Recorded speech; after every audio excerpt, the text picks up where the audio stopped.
Assalamualaikum warahmatullahi wabarakatuh. Perkenalkan, nama saya Khalifatul Husna dengan NPM 21125531. Di sini saya akan mempresentasikan artikel saya yang berjudul Metode Mentakhrij Hadis Melalui Periwayat Pertama. Untuk menyelesaikan tugas dari Ibu Mardiah STHI MPDI selaku dosen pembimbing mata kuliah Ulumul Hadis. Baiklah, langsung saja saya bacakan materi yang pertama.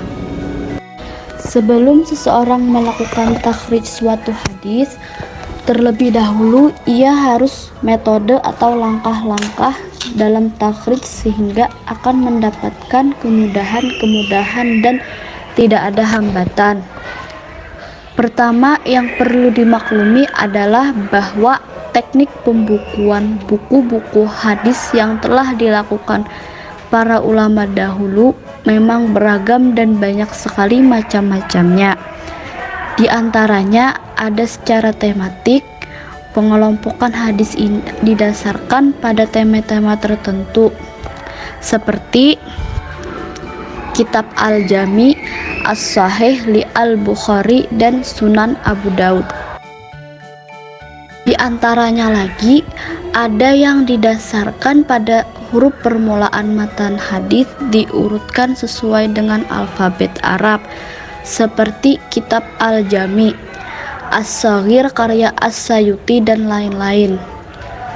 Langkah pertama dalam penggunaan metode ini ialah dengan mengenal terlebih dahulu para perawi hadis yang akan ditakhrij dengan melihat pada kitab-kitab asalnya. Kemudian dengan mencari perawi pertama tersebut dalam kitab takhrij yang menggunakan metode ini. Di antara kitab masyhur yang menggunakan metode ini adalah Musnad Imam Hambal karya Imam Ahmad bin Hambal. Kelebihan dari metode ini diantaranya adalah dapat mempersingkat proses takhrij apabila sudah diketahui nama perawi pertamanya. Sedangkan kekurangannya dapat diurai sebagai berikut. A. Metode ini akan efektif apabila tidak mengetahui nama perawi pertama dari hadis. B. Sulit pencarian hadis sebab penyusunan hadisnya yang berdasarkan dari nama-nama perawi awal. Secara garis besar, kitab-kitab takhrij yang digunakan dalam metode ini terbagi menjadi 3 bagian, yaitu A. Kitab Musnad. Kitab Musnad adalah kitab hadis yang penyusunnya berdasarkan sanad pada tingkat sahabat. Pengarang kitab ini mengumpulkan hadis-hadisnya sesuai dengan nama sahabat yang meriwayatkan hadis secara terpisah. Kitab Musnad memiliki karakteristik tersendiri, yaitu 1. Musnad tersusun menurut perawi teratas, baik dari sahabat atau tabi'in apabila hadis tersebut mursal. 2. Nama sahabat disusun menurut aturan tertentu. Sebagian besar menggunakan urutan huruf hijaiyah dan sebagian lagi diurutkan berdasarkan yang lebih dahulu memeluk agama Islam. Dan yang ketiga, hadis-hadis yang terdapat dari kitab Musnad pengelompokannya dipukul rata sehingga berbagai macam kualitas hadis terkumpul tanpa ada pengklasifikasian khusus. Kitab Atrop adalah jenis kitab yang hanya memuat potongan-potongan hadis saja di dalamnya, namun disertai dengan pencantuman sanad baik berdasarkan penelitian pengarangnya maupun dinisbatkan pada kitab-kitab tertentu. Sebagian kitab dari jenis ini ada yang menyebutkan keseluruhan sanadnya dan sebagian lagi hanya menyebutkan kolektornya saja. Kitab ini memiliki beberapa kegunaan, diantaranya 1. Dapat menghimpun berbagai macam sanad hadis dari kitab-kitab yang menjadi sumbernya, sehingga dapat diketahui hukum dari setiap hadis.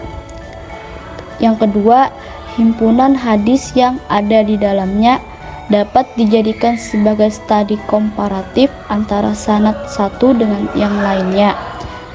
Yang ketiga, pengenalan terhadap imam para periwayat hadis sekaligus tempat-tempat hadis dalam kitab pengarangnya. 4. Atrop As-Sohihaini karya Imam Abu Mas'ud Ad-Damashqi. Yang kelima, Atrop As-Sohihaini karya Imam Khalaf Al-Washitati. Dan yang terakhir, yang keenam, Atrop Al-Kutub As-Sittah karya Ibnu Al-Qusaironi. C. Kitab Mu'jam. Kitab Mu'jam adalah kitab yang memuat hadis Nabi dan tersusun berdasarkan sanad-sanad di tingkat sahabat atau berdasarkan kolektor hadisnya. Di antara jenis kitab Mu'jam adalah 1. Mu'jam Al-Kabir Abu Qasim At-Tabrani. 2. Mu'jam Al-Awsat yang juga merupakan karya At-Tabrani. Yang ketiga, Mu'jam As-Shaghir juga karya At-Tabrani.